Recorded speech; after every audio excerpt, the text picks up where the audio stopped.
Hi, Lorie. We've been here for 4 hours. Calandra and I both have showed you 25 houses. You loved them all. You loved them all, right? You got the house, all right? I thought we got everything that you needed. You got the backyard, you got the deck, you got the 3-car garage that you always wanted, right? Yeah. All right, so now it's time to make a decision. I'm going to show you these one more time. One more time, okay? Because look, it's 9 o'clock. I got to get out of here. Chipotle's about to close, so we got to wrap this up. All right. So, we got the houses, we got the sold prices. I want you to take one more look at them, all right? Sold prices. Now it's time to make an offer, all right? House is listed at $300,000. So what's going to be your offer? Got all those sold prices there. What are you going to offer? Well, you know, Lorie, well, it's really not a hard decision. I'm not paying more than $175,000. My dog doesn't even like the house. $300,000. There's no way I'm gonna pay $300,000 for this house. No, the house is. I simply showed you everything here. The seller wants $300,000. You got all these sold properties here, pretty much supporting everything to support that price. Where did you get that price from? Well, I understand. Lorie, do you know why? I mean, really, this is not my first rodeo. Right. I've been doing this for a long time. Right. I may not know who you are, but I know what you are. You're the negotiator. You love to negotiate. You love to negotiate. Right? You're absolutely right. Right. And I am not paying $300,000 for this house. I'm not getting a Chipotle anytime soon.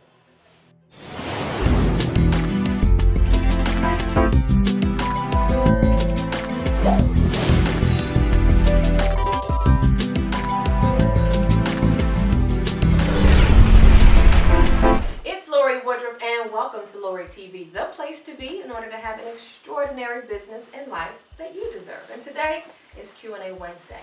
But today we actually have a guest on Q&A Wednesday. We wanted to bring these weekly topics to you that bring together real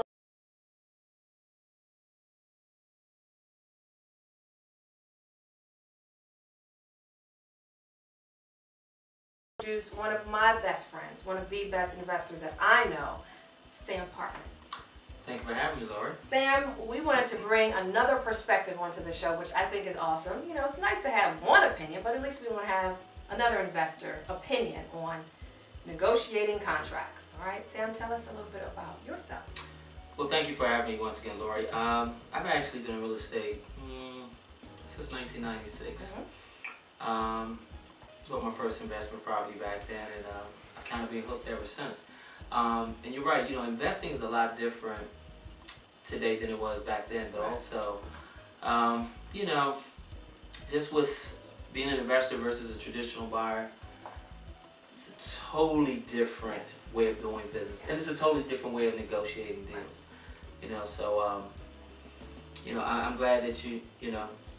I think we should talk about the different ways that businesses negotiate. We work with clients that are buying traditional ways, and then we also deal with clients who are buying investment properties. So we're both working in real estate. I work in credit as well, and I wanted to make sure you guys were getting the best of the best. So today we're going to go over some tips on negotiating the best contract, all right? So being that you work with investors, I work a lot, my team works a lot with traditional buyers. Let's go over 4 tips that talk about the best way to negotiate contracts, all right? Absolutely. One of the tips that we want to go over, the first thing is know your purpose. Let's talk about that. What is the purpose of why you are buying? Great. Well, from an investor's perspective, the purpose that you're buying a property is profit. Right. You know, whether you're buying that property for maybe buy and hold, buy it and rent it out and get some, you know, residual money coming in and then possibly sell it later, or buy the property now, rehab it and resell it. You know, the bottom line or the purpose is profit. Absolutely. It's profit. But on the other side of the coin, you've got traditional buyers who are looking to buy for their families and for the long term. So that may be a little bit different. So that purpose certainly is a little bit different. So as we did in the skit, the purpose of buying a home at a set price, you have to know, are you looking to buy it, invest it, and save in it for a while? Or are you looking to renovate and look for a certain profit. Absolutely, So, and like you said in the skit, I was not going to pay full price. There's no profit in paying full price. We remember that. Now, obviously, I want to negotiate the best price that I can get for what I'm trying to achieve. At the end of the day, there's a profit gain. Right. But from a perspective of a home buyer, there are going to be some different emotions. There are going to be some things that I'm not emotional about a property, by the way. Right. I'm emotional about what at the end of the day it's going to produce for me in terms of revenue. But I am not emotional about the carpet. I'm not emotional about whether or not my dog likes it. Right. But I think a traditional home buyer would have a different like perspective, and I know that they have a different perspective. Okay. And I know that you'd be able to talk more about that. Right. So, all right. So we've got at least the reason. So if you go out buying a home, we work in real estate, and things are always changing. And we'll talk about that in a second. Also know, too, the second tip is know your bottom line.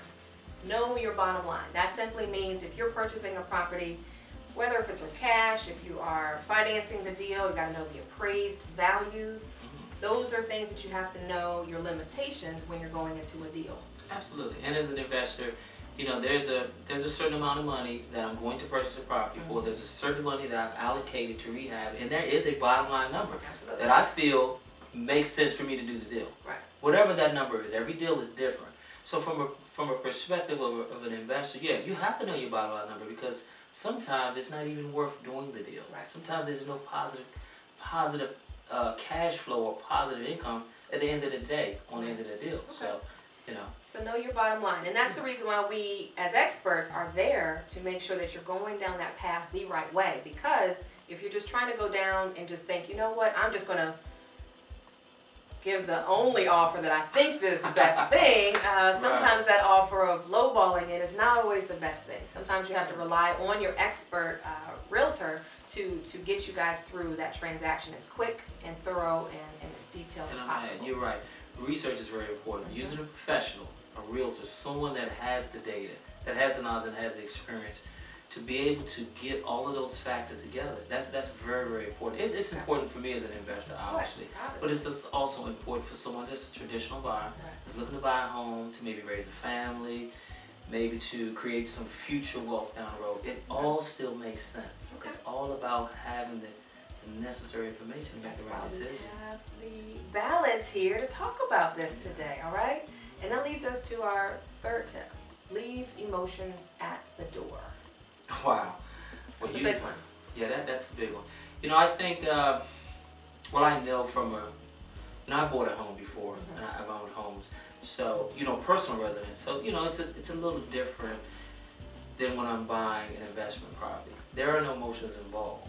No. The emotion, for me is about making sure that I make the right financial decision. Right. But for a traditional buyer, it's going to be a little tricky.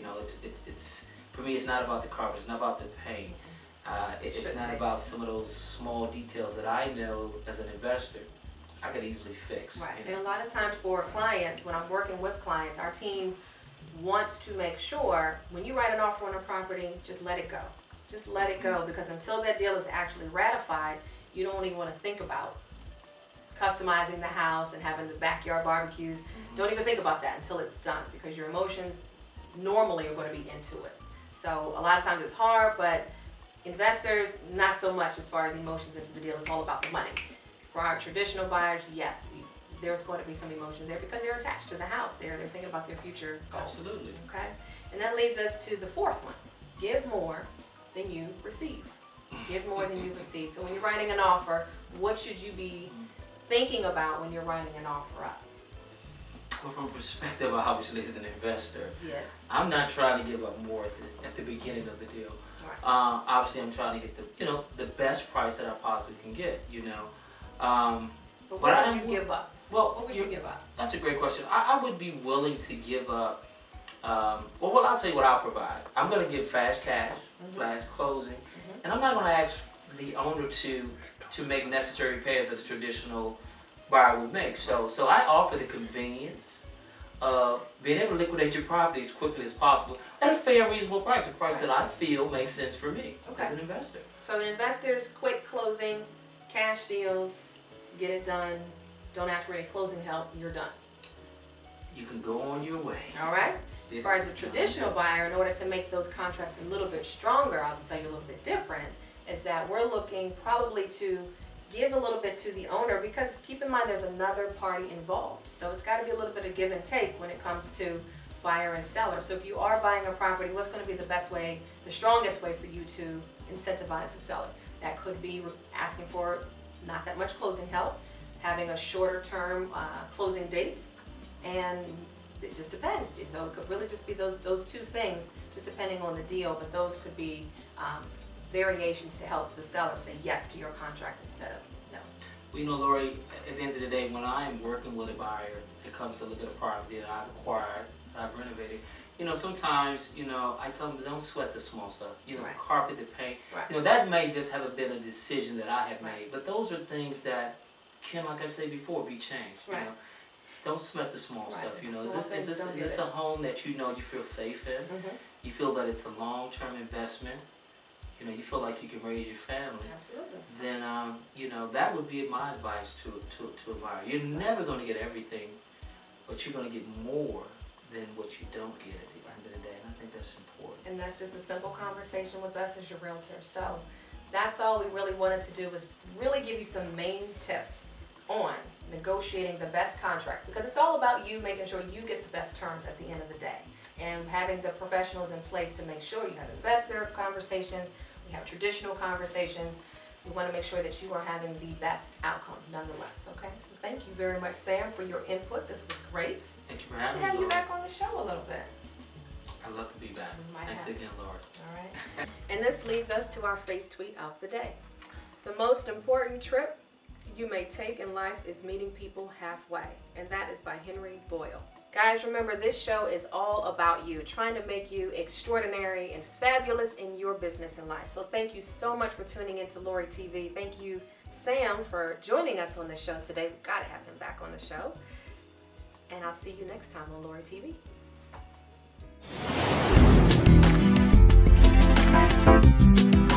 Okay. 1 and action.